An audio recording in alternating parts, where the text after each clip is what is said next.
14వ తేదీ జనవరి నెల 2025వ సంవత్సరం. ఈ రోజు దేవుని వాగ్దానము. దానియేలు 6వ అధ్యాయము 16వ వచనము. నీవు అనుదినము తప్పక సేవించుచున్నని దేవుడే నిన్ను రక్షించునని దానియేలుతో చెప్పెను. సహోదరి సహోదరులారా, పరిశుద్ధ గ్రంథమైన బైబిల్లో మనం చూసినట్లయితే దానియేలు దేవునికి నమ్మకంగా జీవించే ఒక వ్యక్తి.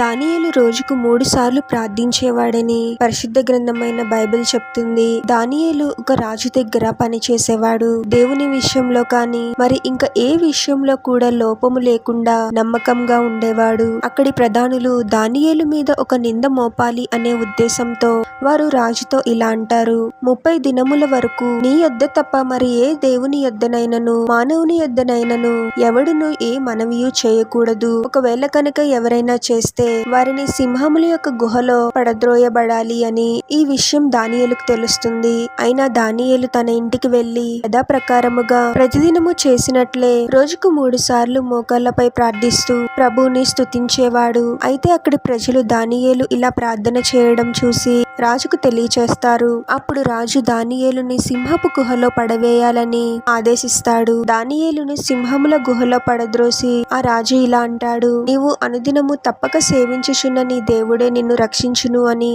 ఆ రాత్రి సింహముల గుహలో పడద్రోసిన తర్వాత రాజు తన ఇంటికి వెళ్లిపోతాడు. మరుసటి రోజు తెల్లవారుజామున రాజు త్వరగా వచ్చి సింహముల గుహలో చూస్తే దానియేలు సురక్షితంగా ఉంటాడు. అప్పుడు దానియేలు ఇలా అంటాడు: నేను నా దేవుని దృష్టికి నిర్దోషినిగా కనబడితిని గనుక ఆయన తన దూతను పంపించి సింహములు నాకు ఏ హానియు చేయకుండా వాటి నోళ్లు మూయించెను అని. దేవుని దృష్టిలో మనం ఎప్పుడైతే సరైన జీవితాన్ని జీవిస్తామో ఎన్ని అపాయకర పరిస్థితులు ఉన్నప్పటికీ ప్రభువే అద్భుతంగా మనల్ని కాపాడుతాడు. ప్రార్థన.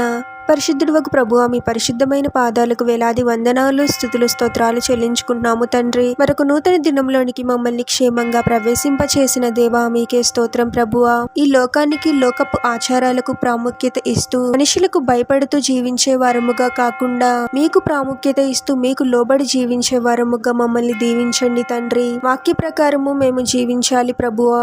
అటువంటి కృపను మాకు అనుగ్రహించండి తండ్రి. మీరే ప్రతిదినము మా విశ్వాసాన్ని బలపరచండి ప్రభువా. దానియేలు వంటి గొప్ప విశ్వాసాన్ని, ప్రార్థనా శక్తిని మాకు అనుగ్రహించండి తండ్రి. మీకు లోబడి మీ పట్ల గొప్ప విశ్వాసాన్ని కలిగి ఉండి ప్రతిదినము ప్రార్థిస్తూ మిమ్మల్ని స్తుతించే వారముగా మమ్మల్ని దీవించమని ఈ ప్రార్థనలో ఏకీభవిస్తున్న ప్రతి ఒక్కరిని పేరు పేరున దీవించి ఆశీర్వదించి అభిషేకించమని, వారు చేసే ప్రతి పనిలో మీరే వారికి తోడుగా ఉండి వారిని అన్ని కీడుల నుండి అపాయాల నుండి మీరే వారిని రక్షించమని ఈ మా మనవులన్నీ యేసుక్రీస్తు వారి పరిశుద్ధ నామంలో అడిగి వేడుకొనుచున్నాము తండ్రి. ఆమేన్.